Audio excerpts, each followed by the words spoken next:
Title: This fish has a transparent head, and no one knows why. The barreleye fish. Imagine a face made of glass, adrift in a world without sunlight. You're hundreds of meters below the ocean's surface, deeper than any diver can linger, deeper than the last threads of daylight can reach. The water is colder than ice's breath. The only sound is the faint hum of a machine's thrusters and the fizz of distant life. Then a spotlight cuts open the dark. Hanging there, like an artifact dropped from a different planet, is a small, black-bodied fish with a dome for a skull. Crystal clear, as if hand-blown. And inside that dome, two glowing green arms roll upward inside its head, watching the world above through its own transparent forehead. This is the barreleye fish, Macropinna microstoma, and nothing else in the ocean looks like it. It's not just the sheer strangeness of seeing a head that you can see through, a skull replaced by a fluid-filled bubble that reveals the machinery of sight within. It's the way every part feels like a contradiction. Its body is opaque and shadow-swallowing, built to vanish in a black universe. Its head is a glass cockpit, an anatomical window that evolution is supposed to avoid. Soft tissue should be protected, hidden, armored. Instead, it is showcased, a dome that might shatter at a touch. And those eyes, twin barrels the color of old bottle glass, are pointed straight up at first, tilted to the ceiling of the ocean, as if searching for something, as if waiting for a cue we don't understand. The depth where the barreleye lives is a world of illusions. Marine scientists call it the twilight zone, a band stretched from a couple of 100 meters down to 1,000, where every trick of light is a survival strategy, and the rules of sight turn inside out. Up is everything here. Most predators aim their gaze upward, scanning for the paper-cut silhouettes of prey outlined by the last ragged beams filtering from the world of sun. Eyes are tuned to starlight, to plankton glimmers, to any contrast that might betray a life worth chasing. But the barreleye's eyes are different. They are tubes, long and forward-facing within the dome, able to rotate up when scanning for shadows, and forward when it finally commits to a meal. For decades, scientists thought this fish could only look above its head. Then, in a few seconds of rare footage, the green barrels pivoted. The fish didn't just watch the ceiling of the sea, it could look where it was going.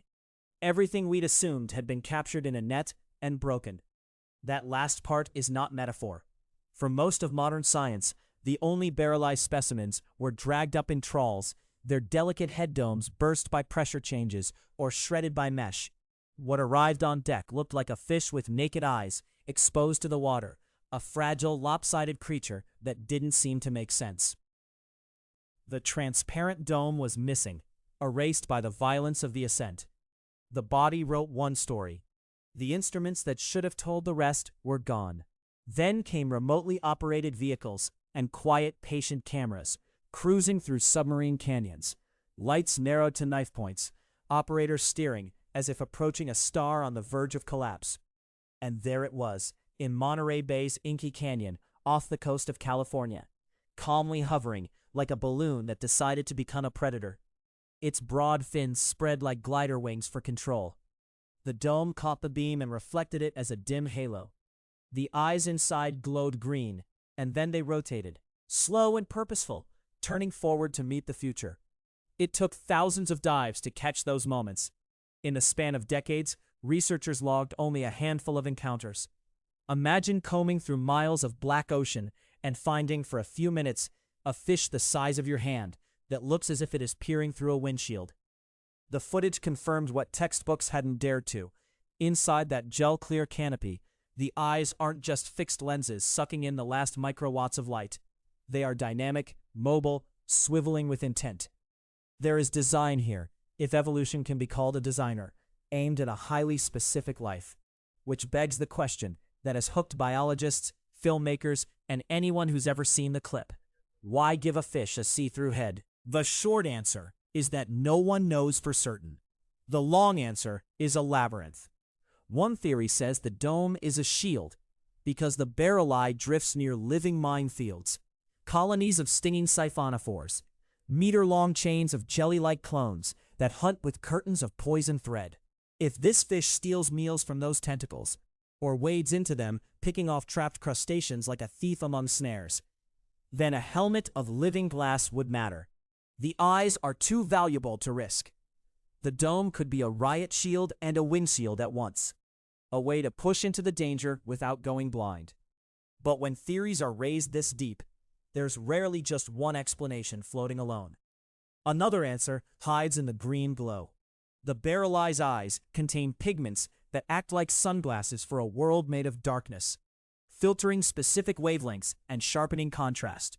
Staring upward is useful here, but there's a paradox. If the top of your head is opaque, light has to curve and bend through layers of tissue, bouncing off blood vessels and bone. A transparent dome ditches that problem. Light enters, unscattered, straight into the tubes, as if the fish has removed its skull for the sake of clarity.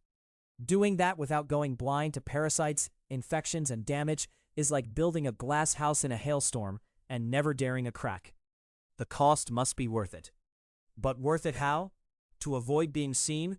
To see others better? Or both in a chess match where only catching between moves? There is also the matter of motion. The barreleye doesn't sprint. It hangs, subtle as driftwood, barely moving its fins, holding steady in a water column that is always sliding. That dome might be an aerodynamic cheat sheet for a liquid world, a teardrop casing that reduces turbulence around the most sensitive organs the fish has. The fewer ripples, the less sound. Predators listen here with as much intensity as they look. Every small advantage compounds. A quieter head, a clearer view, a safer approach to danger. Yet even if all of those roles are part of the picture, the mystery persists. Evolution usually doesn't place its most precious camera equipment outside the armored hull, unless the game you're playing leaves you no other option. Range maps draw a loop across the North Pacific, from the Bering Sea down toward Japan, sweeping toward the waters off California and Baja, like a slow heartbeat. It isn't everywhere, it isn't nowhere, but it is exactly where the twilight gets darkest, where midwater is the whole world, where the seafloor is far below, and the surface might as well be the sky of another planet. In such a place, vision has to cheat.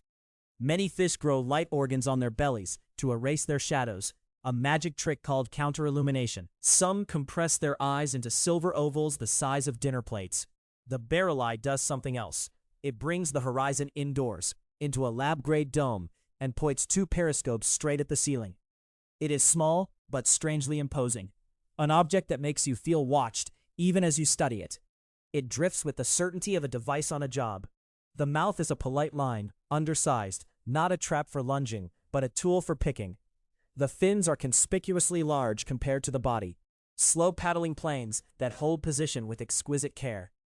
In the videos that exist, the fish approaches tentacles hung like chandeliers in a ballroom, each thread shimmering with lethal harpoons, and somehow does not get tangled. It inches close, eyes tilted forward now, not up. The dome presses forward first, patient, like a diver's mask peering through a veil. If this is theft, it is cautious, methodical theft, a pickpocket working a nest of razors. If this is partnership, the terms are written in stings and reflexes. Scientists keep circling the same puzzle from new angles. If the glass head is so good, why don't more fish have it? If it's so risky, why didn't natural selection erase it? The truth may rest in a set of narrow choices, layered over millions of years. The barreleye extracts value from a habitat few others dare to master. It solves the problems of living in a dim highway of drifting venom and hungry shadows by turning its own skull into a viewport. But the exact balance of those advantages, shield, lens, silent casing, remains maddeningly unmeasured. You can't exactly grow a second population of glass-headed fish without domes and see who wins. You chase them for weeks and settle for minutes of footage. You pull up broken specimens and try to imagine what they look like whole. Even the name feels like a dare. Barreleye. Barrels to gather every photon above. A view limited in one sense, magnificently specialized in another. And then the Latin. Big fins, small mouth. As if the fish is announcing its priorities right there in its name. Precision over brute force, surveillance over speed. That raises a final, unsettling possibility. What if the head is transparent, not only to protect and clarify, but to hide? If a skull with reflective surfaces gives away your position, A dome of living glass could make your eyes, the brightest, most betraying parts of you, seem to dissolve. A predator looking up might miss the twin green lamps inside, or mistake them for some other glow, for something the deep has always known how to ignore. When the ROV lights dim and tilt away, the barreleye doesn't so much swim off as fade out, its dome turning from glinting glass to a shadow's faint outline. The last thing to vanish are the green cylinders, turning upward again, resuming their watch on the nothing that is never truly nothing in this place.